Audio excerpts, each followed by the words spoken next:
So we are live. Welcome to the Greatness Engineering Hour show, the show where I bring you champion people of, who have stories of triumph and people who bring us a particular knowledge that we're gonna use to go to the next step of our greatness. And today I have an amazing guest, an amazing woman, and you've probably seen her on my show. She's been one of the first, guests that I had last year, starting this adventure with the Greatness Engineering Hour show. So today I'm welcoming Dr. Celina. Dr. Celina is probably well known to you. You've seen her, doing amazing work through the different platform on social media. She's the founder and CEO of VGI Mental Health, and it's a non-profit organization providing clinical services to diverse populations. Dr. Celina is recognized for distinguished clinical proficiencies, and particularly in the area of trauma and abuse. And she is an international best-selling author. And the title of her book is The 5 Keys to Emotional Wellness, the emotional detox, and she's also created the emotional detox system. So we get the opportunity to talk about all of this with Dr. Celina when we have our conversation today. And one thing that Dr. Celina believes is that, emotional health has been underemphasized in the clinical area, and it is the key to understanding the threads leading into mental health.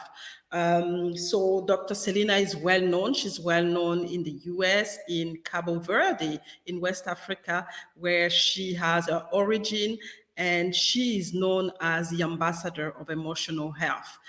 She has committed a professional years to helping women and children who are survivors of abuse and violence. So she is really, putting all the work out there, and she's also very committed to bring, her knowledge back to where she comes from in Cabo Verde, doing quite a lot of work. So she is the voice for those who suffer in silence. And she is, she is involved in boards. She holds membership in several global women organizations. And she is, like me, a proud member of Female Wave of Change.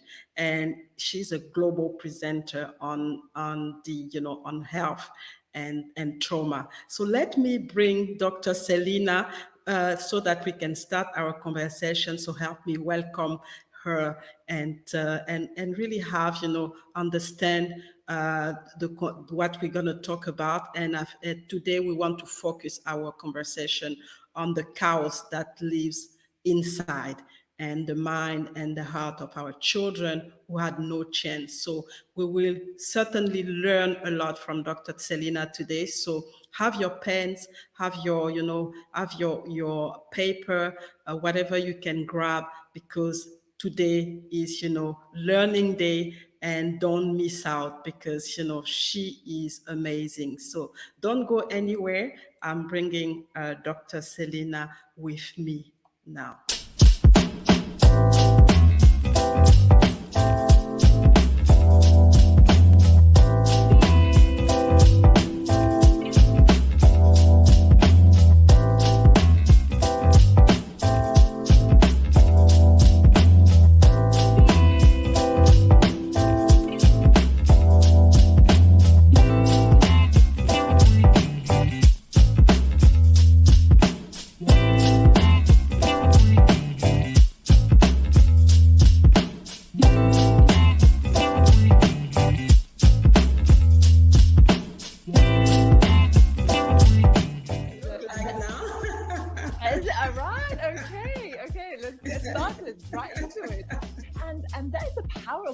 Right? On memories.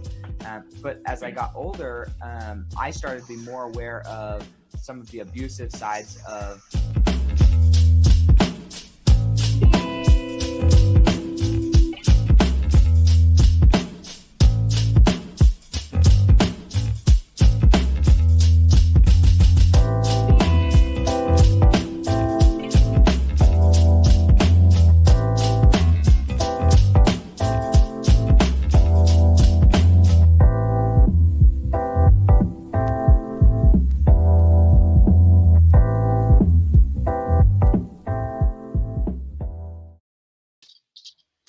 So, welcome, welcome, Dr. Celina. Welcome to the Greatness Engineering Hour show. It's such a pleasure to have you back on the Greatness Engineering Hour after an hour and, a year and a half, because you've been one of my first guests on this platform. And, we've gone a long way, as you can see. And I'm so happy again to have you to share your massive and really deep experience on trauma and mental health, because especially in this time where we are all challenged by what's going on with the pandemic, it's quite an important, conversation to have. So before we go deep into, our conversation, just want you, obviously, I introduce you, but I want you to introduce yourself and maybe focusing more on the key thing, key breakthrough in your life, in your career, and the most important point in your journey so far. Okay, thank you. I'm so happy to be here. And whenever you open your show, I'm one of the people on the Zoom there, and I just saw it again, and I have the same shirt on. So this shirt I'm only going to wear on your show. Wow, amazing! Thank you. I said, "Oh my goodness, I have the same shirt on." But my journey's been one of God has a very funny way of preparing us for things. And my journey started off in preparation for the work that I do today. And so I have a long story, which is written in my book, about my journey and how I have arrived at this place where I think my biggest work, my best work, has been in helping women reopen their voice, to reclaim their voice. And and that's what I still love doing. And children are my heart. I feel for the children who don't have a choice, because we didn't have choices. So yes, I'm happy to be here. Thank you. I look forward to hopefully sharing some insightful information, and we'll see what happens. Yeah. So I mean, you've talked about children, and we know that especially when the trauma and mental health is concerned, there's most of the time something that have actually created it, and it's sometimes domestic violence, it's sometimes something else. So can you tell us a little bit more? What are the instances that that lead to these chaos that people have inside, and what do you mean by chaos in when you talk about it from your expertise point of view? Okay, so we know that trauma related to violence, to abuse, to neglect is a very complex issue, right? And I later on in my conversation, I wanted to say this, but I think I want to say it now, is that it's so complex that I'm still having the same conversation, which means that things haven't really progressed a whole lot. I lived as a victim for almost 30 years of my life. I've worked as a professional in this field, working with children and families who've gone through these abuses and traumas. And that's 60 years, and I'm still having these conversations. So it's a highly complex issue that affects, the child internally. And, when you're a child, you can't process all that stuff. So you live in chaos. And the chaos is where you have so much stuff coming in, and it shifts so quickly, and it changes around who you are, that you really don't understand what goes on inside.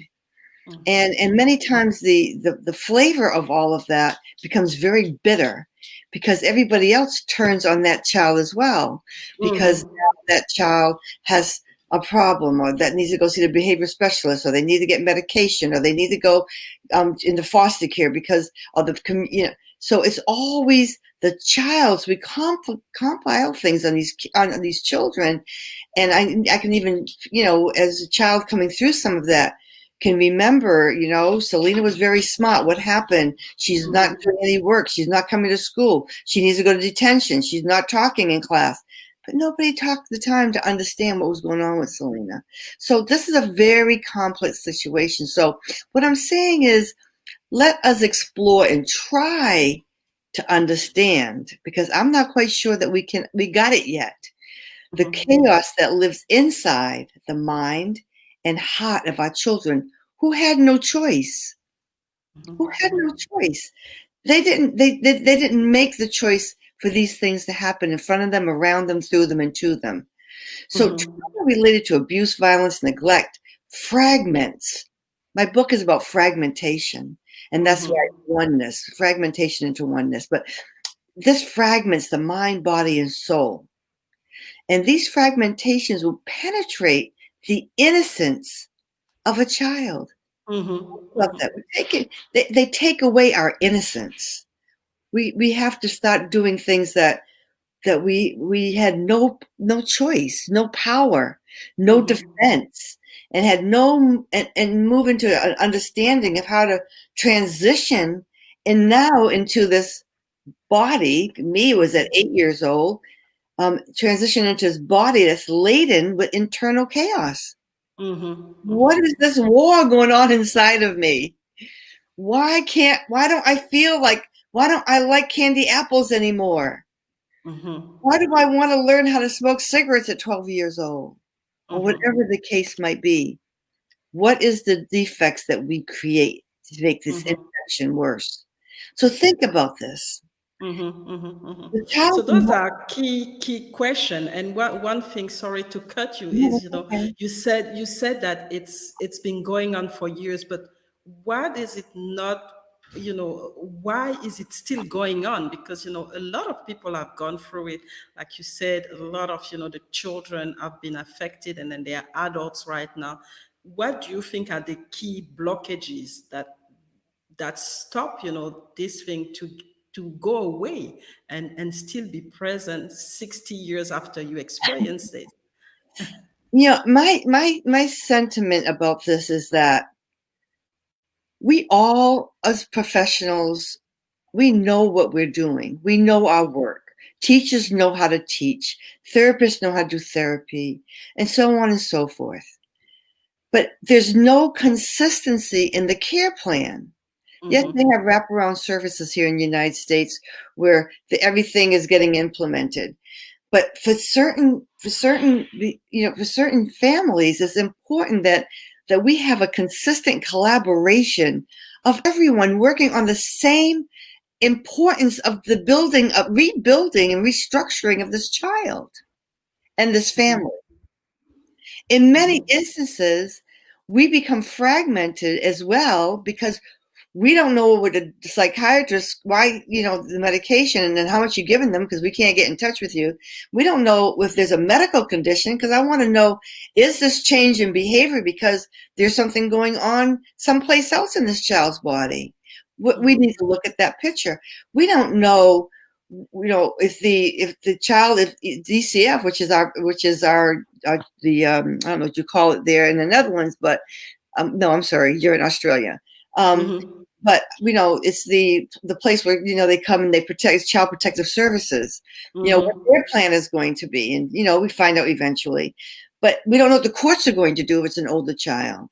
We just don't. We're just fragmented, so we never look at the whole picture. There's never a whole picture collaborative.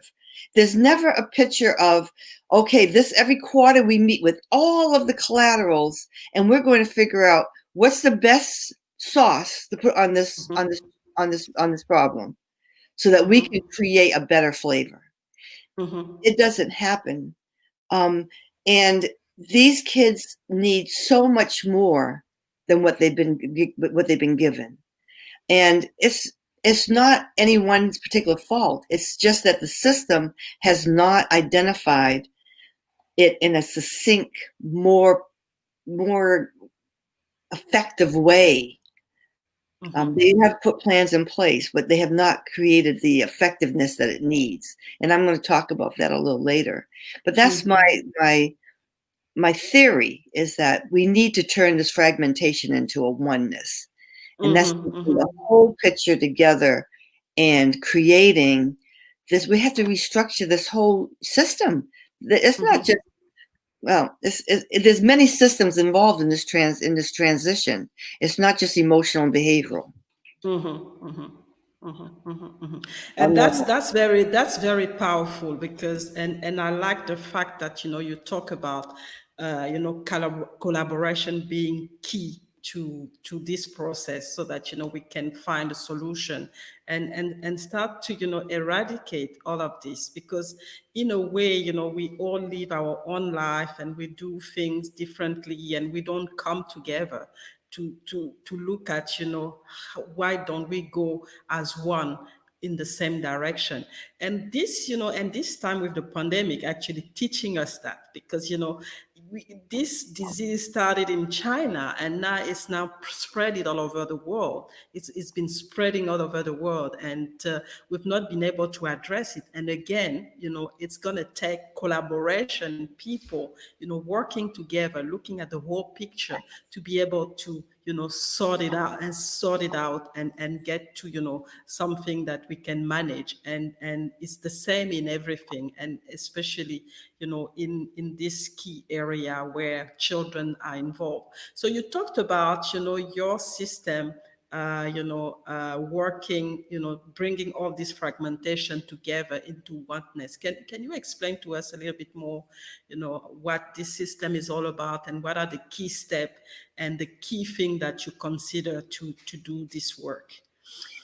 Well, I don't have the answers to all of that because there's so many systems involved. Mm-hmm. Because we have to understand that there's the neurological system of the child where the brain has been affected. There's the Mm-hmm. emotional system of the child that's been affected.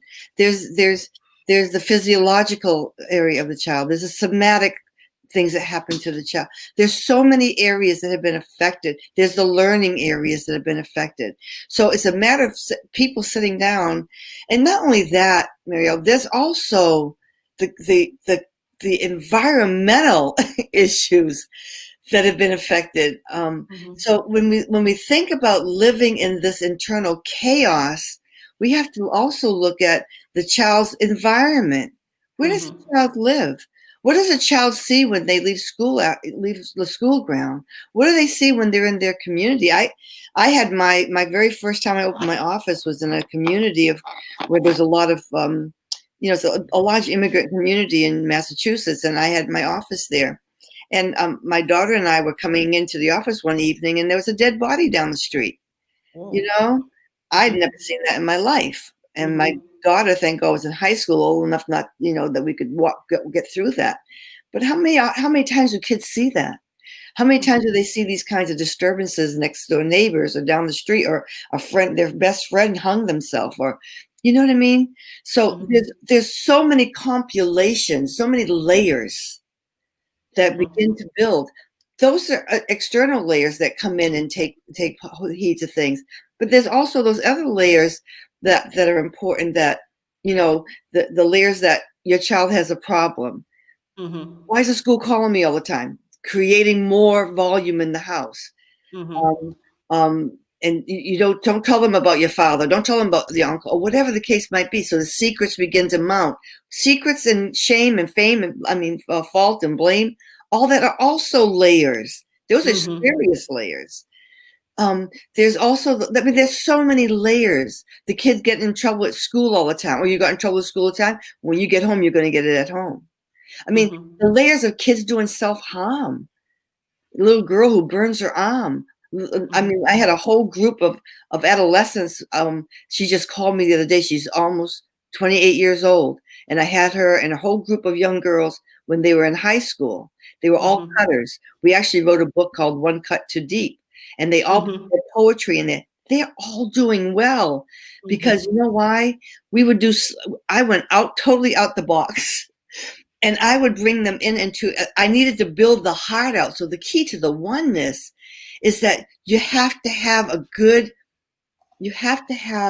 something that keeps the autonomic nervous system at a place where it's not in sympathetic, but it can calm itself and come to a place of peace, come to a place of attachment, feel safe, feel protected. These kids have none of that. Those are very important main ingredients for them shattering the ego, shattering who they are. They need to have a person in their life who is strong enough. Like we had our grandmothers. I don't know if that's how you had, but we had our grandmothers who we would go there, and she would always tell us stories, and she couldn't speak English very well, but that's how I learned how to speak my language again. She would tell stories and cook me my great meals and that tied the heart together. So, and I felt safe and I felt protected, and we would laugh, and I could be Celina, so those are important ingredients for these kids. That's what builds resilience. These kids need that important relationship with someone because they're detached, they're dissociating, they're amnesic, they're having numbness, they're having so much chaos that they don't even know what to do with themselves. So the oneness piece to this is bringing this cycle together. I call it the circular developmental collaborative. I don't know if this is a name I'm making up, but I know it has to be circular. It has to hold the child. We have to hold the child because we have to build those structures, those internal structures of love and protection and safety. And it's okay, and it's not your fault. And we understand we need it from all domains. Yeah. And we have Karen here. She's just wrapped up a show and she's watching. So hey, Karen, thank you for for being with us. And she's talking about safety. So important to have safety, and you were talking about it.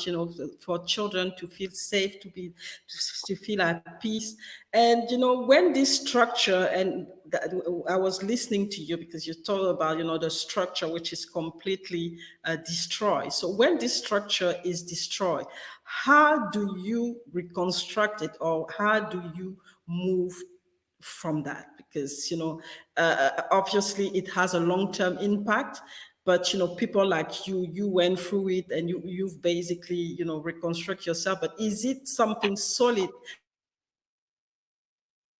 Can you really have a structure you went through all this destructive journey, and how do you do that? I know exactly how it happened for me. It happened for me in two ways. One was love. The love I had for my father and my mother, but my mother was very sickly, but for my father and his mother, Vanilla, who the V in my business is Vanilla, my grandmother's name. So love. All of the victimized walk I did through my life, through that journey in my darkness, I always had them in my heart, and I always felt the guilt that I have to do better because they would want better. They wouldn't want this. And I had love, and I always had a relationship with God. God was like, I was like on a subway with God. God was like, either you're going to come up or you're going to stay down. What you going to do, Celina? Because I would always have this bobbing relationship with God. God, I'm trying. I'm really trying not go back down again. So it's hard. It's hard. And it's hard when you start at a young age, and then it grows, and you get all those other kinds of compilations that are layering and layering and layering. So now you feel like you're self-sabotaging. You're damaged goods. You're not worth anything anymore. My story goes beyond miracles for where I am today, believe me or not, because we just don't know who we are. I mean, again, the pieces that need to be in place that make it happen is that relationship with God, relationship with love, with somebody who's a primary caretaker to you, Mhm. Somebody Mhm. who you can depend upon, that you know that is there for you, that's going to give you what you need, that will hear you, although you're still not telling your secrets. Mhm. You're Mhm. still living in Mhm. that darkness because you can't tell your secrets. So everybody has their own story to tell, and trust me, you have to tell your story. Mhm. The other point is you have to listen to your body. Your Mhm. body Mhm. has the story. Your body will tell you what you need to do. Your body will heal itself. You have Mhm. to have good therapy. I didn't have therapy when I was a kid. They didn't have Mhm. therapy Mhm. when I was a kid. So you Mhm. have to have good therapy. You have to have good therapy with somebody who understands your condition, somebody who understands your culture, somebody who understands the family dynamics and the family system, somebody who's willing to go outside the box to make things work for you. I mean, Mhm. I would take kids roller skating, ice skating. I even take them skiing because I Mhm. knew that they needed exposure to build their resilience. With no Mhm. exposure, they'd only have what they had in front of them. They needed Mhm. something outside of them. So exposure, I mean, and that's what I'm talking about, this collaborative, having this Mhm. community of people who are building and reconstructing all of these things that need to be reconstructed. The Mhm. child has to Mhm. buy into it and believe in it. And when you think about living through the eyes or the lens of a child, you have to kind of think of, what are they thinking? What's in their head? Mhm. They're living in fright. They never know when the next time's going to happen. They're living in expectations. Actually, the fright, that is a Mhm. perfect recipe for flight, fright, and freeze. You Mhm. live Mhm. there, you light up that part of the brain, is dimming everything else. You're living in expectation of when's the next coming event. You know it's coming soon. A Mhm. perfect recipe for anxiety and panic attacks. Mhm. Mhm. Mhm. Right? Mhm. You're living in detachment and secrets and lies and pain. That's the lacking of safety and protection. When you get safe enough, you'll talk. When you Mhm. feel protected, you'll get it out. When you know that you don't have to go, that you and your mommy or you and your daddy or you and whoever, you can be safe there and they're safe too, Mhm. you'll get it out. It will come. You'll begin your journey. You live in a world of fantasy, creating images of escape. That's a perfect recipe for dissociation. And not Mhm. necessarily, I have had children who were in ritualistic abuse, which is horrific stories. I wouldn't even want to tell anybody because they'd get traumatized by the story. But Mhm. I had one little girl, 4 years old. I diagnosed her with multiple personalities. And everyone Wow. said, nah, she's too young. She can't have multiple personalities. No way. She was in a ritualistic abuse case. And about 3 years later, her aunt called me and said she now has 32 personalities. So there's that Whoa. extreme of dissociation. There's also the minimal extreme is escaping, just going into another place. I have another young girl who's in her 20s now, and she was going through severe abuse at 12 years old. She created in her fantasy a good family, a safe, protected family that loved her and protected her. So when Mhm. her abuse was going on, she would go immediately into her fantasy. So she could. Mhm. We have, we have this whole idea of not only, living in a world of abuse. You deny it, you minimize it, because you know why? Mhm. You don't remember some of it. I have no remembrance of one of my abuses. I remember the hello. I remember the goodbye. I can't find the piece in the middle. Mhm. Um, and so you go into it like an amnesia, and Mhm. that's Mhm. very usual. Yeah. Um, Yeah. Yeah. Yeah. Yeah. so Yeah. many Yeah. things that these kids are living with. It's so Okay. hard. All right. So we're going to take a break because these are really profound things and, take you the time to go to the next level of our conversation because there's so much to digest. And it's actually quite scary that, people don't pay more attention to this problem because we basically are letting those children suffer and become dysfunctional adults. And the thing Exactly. is still, the ripple effect continues to get to infect the rest of the community. So let's have a break and we'll come back and continue this very interesting and insightful conversation. If you are tired of riding the emotional roller coaster of life, where hurtful memories from your past are blocking you from experiencing joy, stopping you from moving forward, and outright flatlining your destiny, then this book is for you. 5 Keys to Emotional Wellness, The Emotional Detox System by Dr. Celina Pina will take you on your own personal healing journey and give you the keys you need to unlock the shackles of pain and shame and experience true emotional freedom. As a seasoned clinician of 30 years and a survivor of sexual, physical abuse, and domestic violence, Dr. Celina Pina has dedicated her life's work to helping those who have experienced traumatic events.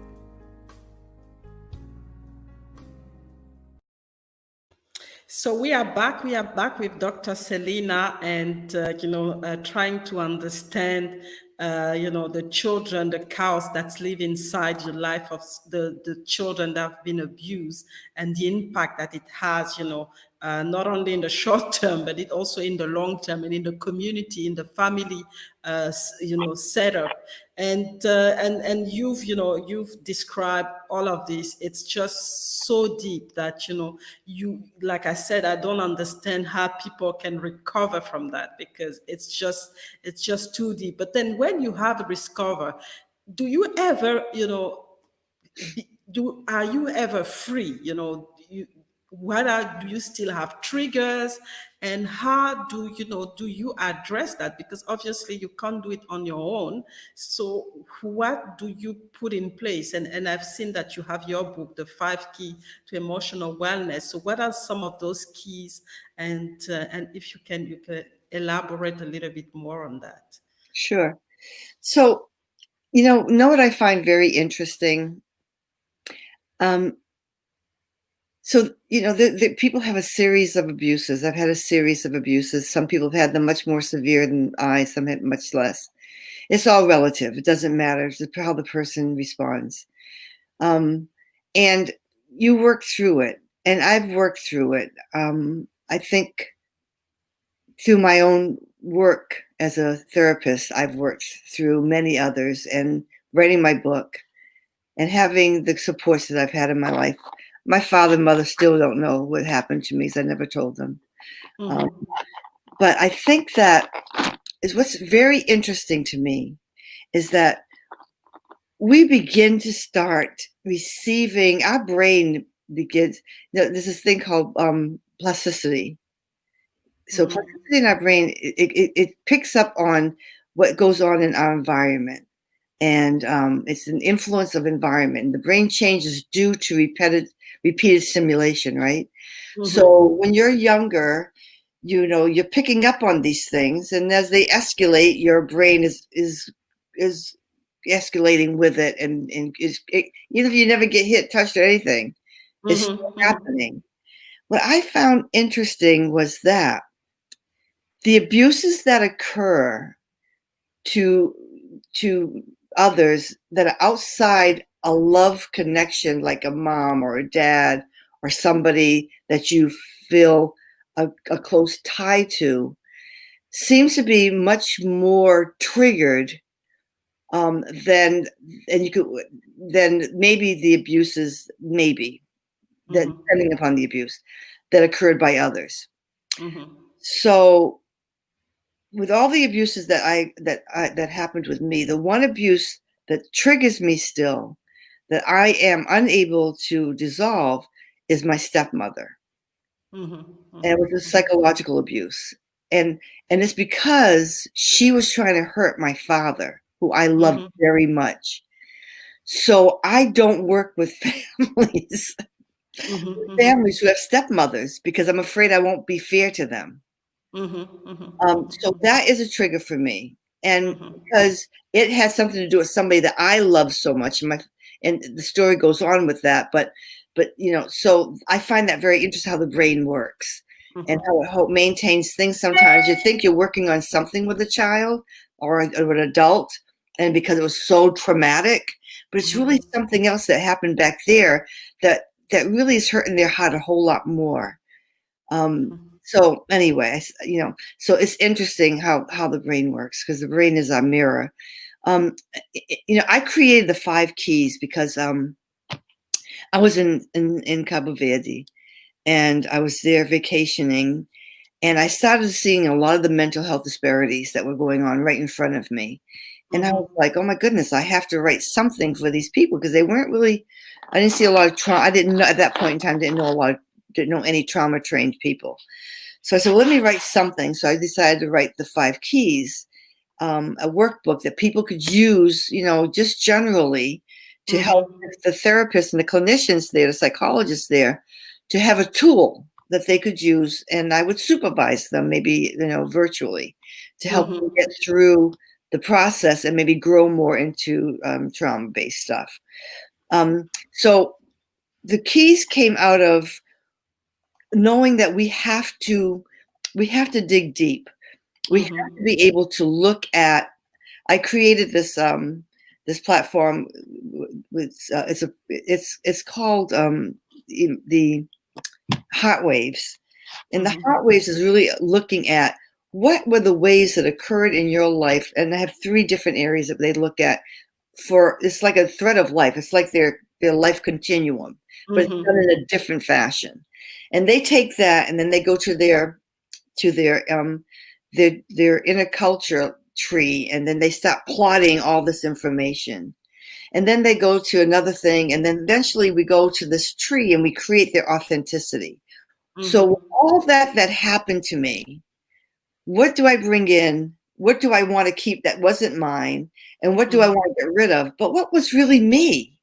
I have a great sense of humor. I love to joke and play around. That's really me. But there's some parts that come in that I can get rid of. Now I can start working through that. So I got to build my structure first, right? I got to get my strength, my structure, my resilience, and then you move into the next phase of the keys. And that's what you're doing a lot of looking into. So what were the things that affected me in my life? What were from the time somebody stole my little red bike all the way up to all the whatever things happened to me. So we're looking at all those things, we're prioritizing them, what have you. And then you go into, once you get some of that cleansing started, then you go into the keys. So the detox is first you're going to go into what I call the exodus or the evacuation key, so that you're looking at what are the things I need to clean out. There's a little EMDR stuff in there. There's relaxation. I put a lot of little gadgets in there so that people can come through and do a little of everything. And there's a lot of exercises for the cleanse. And then you move into, once you get thoroughly through the cleanse, there's no rush. You could take for a very long time. And then you go to the next step, which is the restore. So now that you got rid of the stuff, what are you going to put back in? Now you're restructuring. What are you going to put back in? And this is the key that's for forgiveness and healing. So you look at, well, how do I forgive this? How do I forgive myself? How do I get through this healing? What do I need to? In a long process, a lot of exercises there. You go into the next step, which is clarity. So now clarity is all about getting some wisdom. What did I learn from all that? What is my gifts? What did I get from this clarity? What do I know more about myself that I didn't know before? What are my strengths? Where's my power? Where's my stamina? How do I move forward? What can I take and what can I let go of? So then after you get through the clarity, then you're going to move into the rejuvenation, which is my most favorite key. It's the rebirthing key. So now you'll be rebirthing yourself. Okay, I've got this all together. I've cleaned this out. I've put this in. I've got clear understanding. And now I'm going to rebirth myself. So I did this whole thing around bridging passions with mishaps. Because isn't it funny that all that I went through, and here I am sitting with you here today as a trauma expert in child sexual abuse, violence, and whatever, because I got all of my training back here, all my mishaps, all my stumbling down, my riding on the subway, all the things. And I am now Dr. Celina Pina Shemo. Who would have ever imagined that? Never. And you know who got me there besides God? The love of my Father. the love of my father, to bring a light into his life before he died. That's what brought me to where I am today. So that's the fourth key. And the fifth key is transformation. And I kind of wrote a poem. It's called Symphony in the Key of Oneness. And it takes us through the process of oneness, that we know how we transform from a child and how things come in and it upset things and how things get blown up and how we get back into a conditioning, getting back into ourselves and how we grow and prosper. So that's the keys. So and it's very important, because from what I see, the person who actually go through all this all this violence or trauma has to be the one driving it, because it's a lot of going deep inside and understand, because you talked about understanding who we are. So, and then cleaning, what we got that's actually not us, and then start to go through the different keys. So the person have to take the lead, and I think that's sometime where the blockage is, because if the person is not ready, then they stay in this box where they keep on repeating whatever happened to them. And we see that with a lot of adults, they went through, trauma or domestic violence. They're just repeating the same process with either their children or wife or whoever, what trauma they had. And it's important to understand that, they have to be the one driving the process, be ready, and then get the specialist to come in. And that's very important. So I hope the audience got the process and understand that it's a very long process, but there's a process to get out of it, and it's available. But again, it starts with the person. It's that we are, like I always say, we have the CEO of our life. Whatever we have and whatever happened in our life, we are the only one with God. God help to be able to get out of it. And what's beautiful, and you actually talk about it, is that you had to go through this process yourself to become the expert. And I'm pretty sure when you started going through that, you didn't, and you said it again, you didn't expect to become the expert. For you, it was more about surviving than becoming the expert and starting to help other people. And that's the beauty of sometimes how God works, is that you have through the different steps, and you realize that you always have the tool to get out. So what do you think, because I mean, obviously they have processes in place like the one that you've just described, the 5 keys. What do you think, because sometimes what I see, and then when I talk, I've been, doing more research now on domestic violence and understand how the community can help, or people around, around the victim can help. And because at the end of the day, that's actually a human right issue, because everybody get affected. So what do you think are the long-term impact of, the people living around, and how do the community can help, or the family, or a friend even who is aware of what's happening, how do you think they can help? So my fantasy circular developmental collaborative includes community in there. So this is what I did in Cabo Verde, and I'm sure that we can take this and make it modern. We can make it cultural. We can make it whatever. But what I did in Cabo Verde, because in Cabo Verde, in the interior, the families did not have any supports. No supports. And so I decided, so this was another trip I went on. I left there crying, thinking, how do I help those women and those children? Because what we don't see is that now we see, I have dual citizenship there. So what I see in my country there is that there's people now, the drugs thing is big, trafficking is big, prostitution is growing, it's a beautiful country. There's lots of great, great, beautiful things there. But these things are starting to happen. People are not paying attention to to all of this stuff that we've been talking about, how it Mhm. grows inside. The chaos turns into damaged goods and creates these misgivings and these decisions that are not, because of plasticity, becomes these bad decisions. So Mhm. what I did in Cabo Verde, and for community's sake, was I said, well, how can we help them? They can't afford psychologists. There's Mhm. not enough psychologists don't go out there, but maybe once a month.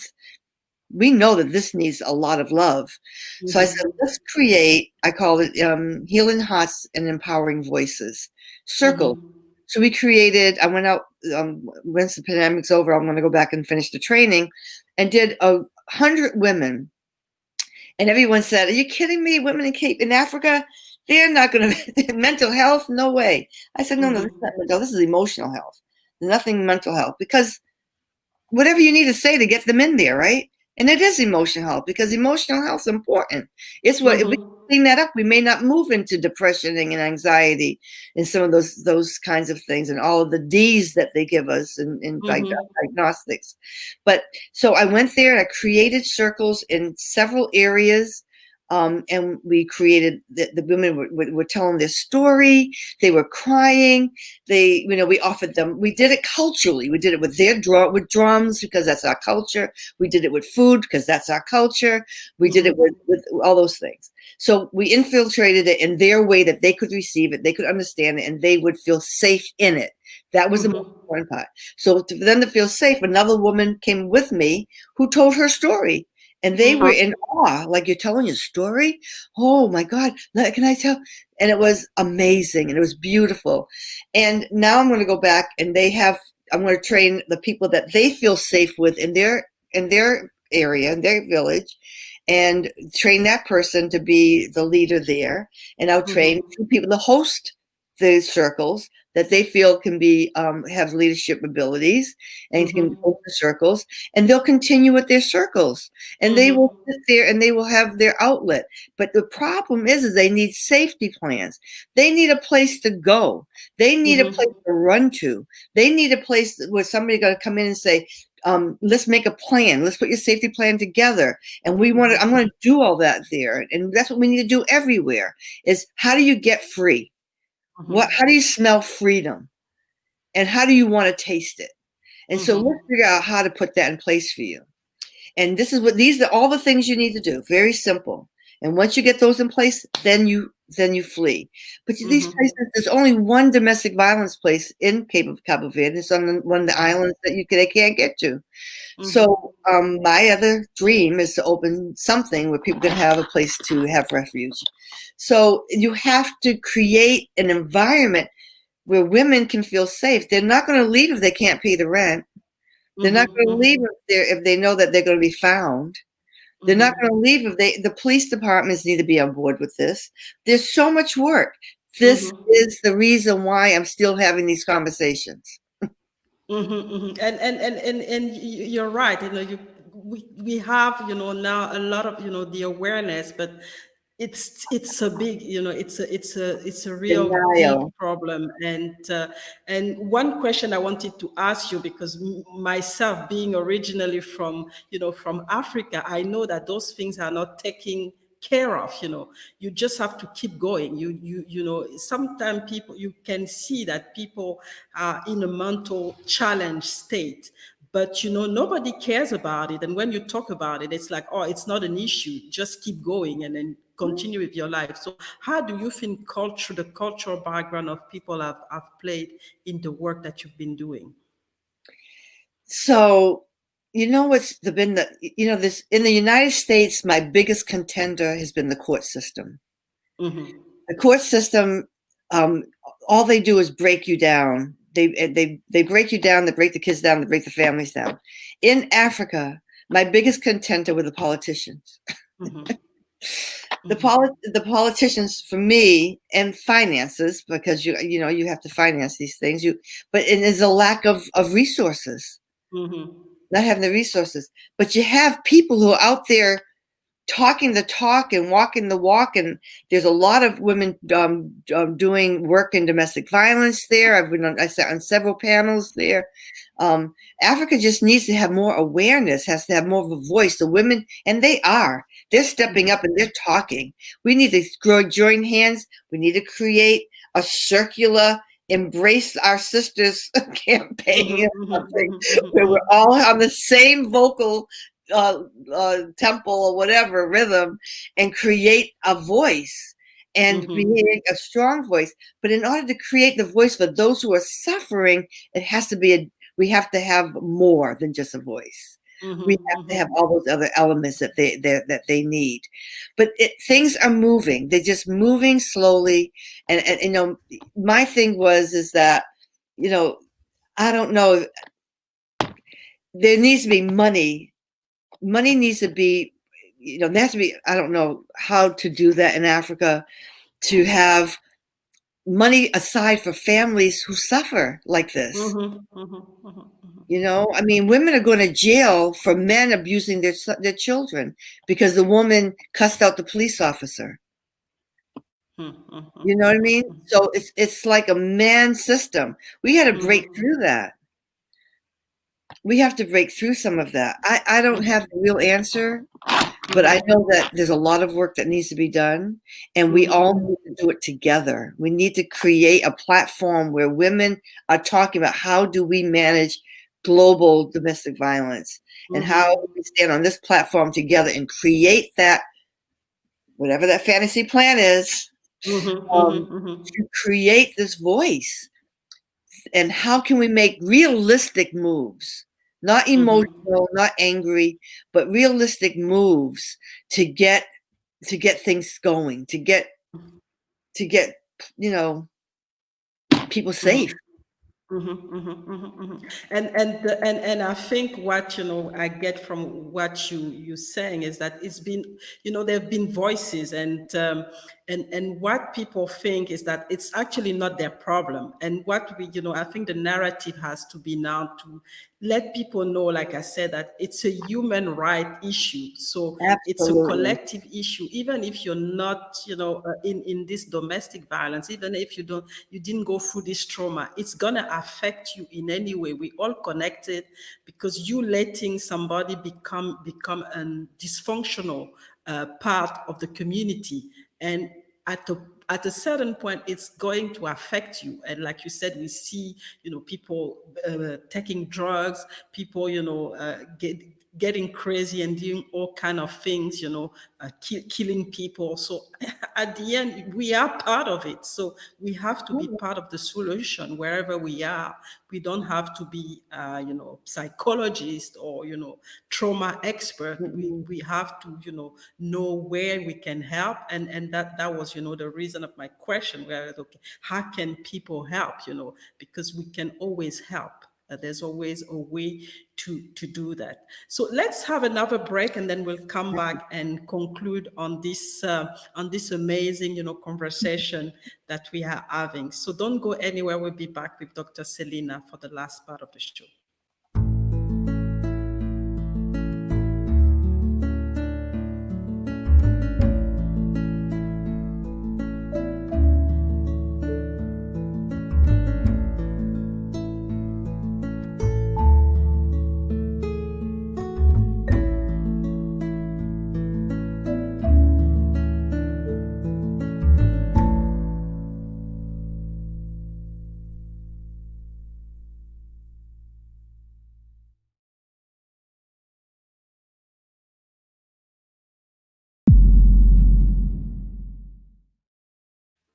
So we are back. We are back with Dr. Celina to, you know, for the last part of the show, really deep conversation on a very important subject. And like I said, we are all, you know, part of the solution, and we must be part of the solution.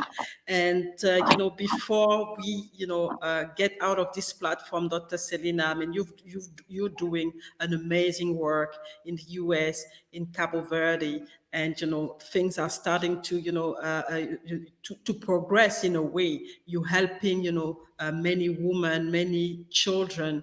So, I mean, what's next for you, and what is, the legacy that you building? You think that, the legacy that you want to leave so far?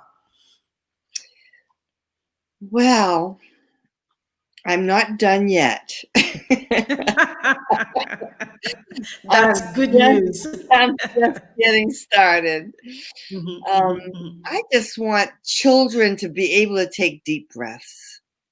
I mhm, want them mhm, to be able to go inside themselves and create beautiful music. I want them to use the gifts that God has instilled in them and before they were born and let them grow into great flowers. I want people and women and men who can just live life and come together and make this a universe of love and care. So that's probably a little bit too much of my own fantasy, but I just want people there's so much goodness in people. There's so mhm, much, God has given us so much to work with. I'm a living example of that, and so I want people to realize their gifts and we mhm, can create great economies, great societies, great communities. We could do so many more things if we didn't lose so many great people to this mhm, terrible chaos. mhm, Um, I I'm next going to I'm actually going to be doing some trainings on my book. I'm doing a webinar, mhm, 2021. I'll be posting it. It'll be a webinar on optimizing emotional freedom based on my mhm, book, on my 5 keys. I'm also written a curriculum that will be addressing train the trainers. So other clinicians who want to do work in using the 5 keys and having more clinical background and supervision. And I'm thinking I'm going to do a program in coaching um, mhm, in emotional health, because you know what? There's a lot of people out there like me before I got my degrees. I'm a late starter who mhm, have this in their heart, and you sometimes don't really need a degree to do this work. You mhm, really mhm, need to have information, you need knowledge, you need you have the experience, you need supervision, but I think the right people can become great coaches and people can access them especially people who can't afford psychologists. mhm, And you can coach these people into emotional health, um, and they would be under an umbrella of where they would be getting supervision. So that's one of that's my picture there. My other picture is I'm going to go back to Cabo Verde and finish the training, so we didn't have these circles. I would love to travel throughout the rest of Africa and and and and and see what's going on and see how I can help there if that's possible. Um, and I'm hoping my daughter she was my other gift, mhm. Chantal, and she's just finished. She's just now she's finishing her. She's just finished her residency program, Mhm. and she's looking to do a fellowship. So hopefully one day she will give me some grandchildren so that I can tell them my stories and get them on my videos and get them all cleared up before. Um, so, I Mhm, mean, leave them with my legacy of love, love, just mhm, open our mhm, hearts to love mhm, and receiving and accepting and not judging and and being open to differences and not to see, I have to tell you something. I don't know if I read this about you or you said it or I heard it, but I think I read it. And mhm, I'm going to cry. It touches my heart every time I think about it. And I may say it incorrectly, so please correct me. But mhm. it was your story, and maybe you wrote your story. It was your story about when you first moved to Paris, was it? To France, yeah. To Mhm, France. mhm, To France. And you noticed that you looked different than everybody else. mhm, And mhm, you said, let me make myself bigger so that they don't see that. They see this. mhm, Mm-hmm, mm-hmm, That mm-hmm, was that has stuck with me since I've read it, and it was so powerful. Um, mm-hmm, and I thank you for sharing that with the world, because that's what we need to do. We need mm-hmm. to look beyond ourselves and look at our bigness, our greatness. Exactly. And that's what all this platform is all about, is to make sure that people understand that they have this greatness. They are the one who can actually make themselves as big as they want. It's because they don't have to look at their limitation and focus on their limitation or whatever people think about it. They have to look at how big they can be and how big they can go. And that's the only way for them to be free in a way, and to, Exactly. to start, to be happy with who they are. So it has been an amazing Thank conversation. you. I feel so blessed to have been able to be part of Oh, thank this you. process, and gift my listener with so much wisdom and so much knowledge. And Thank like I you. said, it is an important issue for all of us. And whatever we are seeing right now is actually started with everything that we're talking about, having people in dysfunctional environment, in dysfunctional families, now being grown-ups and basically creating the chaos that we see right now. So it's important that everybody gets involved. It's important that, we take everything seriously wherever we are. I always say we can engineer greatness where it matters. So use the tools that you have, use your network, use your voice, and use your platforms to be able to help this process, help healing those people who went through traumatic experiences, and help them to rediscover the greatness that they have inside them, and focus on this Amen. greatness so that they don't leave Thank you. anything on the table of life, and they create a legacy that will outlast them when they're gone. So thank you so much, Dr. Thank Celina, you. Thank for you. that. Thank And it you. has been a pleasure to have you for a second time Yes, on yes, on this platform. And yes. you will always be dear to me, because I think you were the part of my second show. And back then I didn't know how it was gonna evolve, but it's been a tremendous Amazing. and Amazing. amazing journey so far. So thank you very much, and Thank I you. thank Thank you. everybody that's been here. I think Joanne has been here for she's from Australia. She's from Perth. She's a very good sister of me. And then there's Craig saying that congratulations, great job. So it has been well received. And for those who are going to watch the replay, make sure you get in contact with Dr. Celina, and which remind me, Dr. Celina, how do people Oh, get in contact with you if they want to continue this conversation, or even get your services? so certainly you can Google me and I will come up. um, there's my website is drcelinaoneness.com. Um, Mm-hmm. and that would be a good start. My information is there. My book is on Amazon. And but yes, I think if you Google me, you'll get whatever you need about me. And probably the Okay, all easiest right. thing right now. Fantastic. So, good night to you. And for me, it's going to be a start of a new day, and which started really well with this conversation. I'm really pumped up and ready to enjoy the day that ahead. And it's been amazing. So, thank you Thank you. again, and thank you for those who have been able to tune in right now. And I thank all the people who are going to watch the replay, and I hope that you will learn as much as I did, and really start to take the next step, because it's not just about listening or showing compassion. In a way, you have to act. You have to go to the next level, which is to implement, and and really help those issues that we're bringing here on this platform. So thank you very much. I'll be Thank back you. next week, and with with another episode of the Greatness Engineering Hour show. Take care, everybody, and God bless you.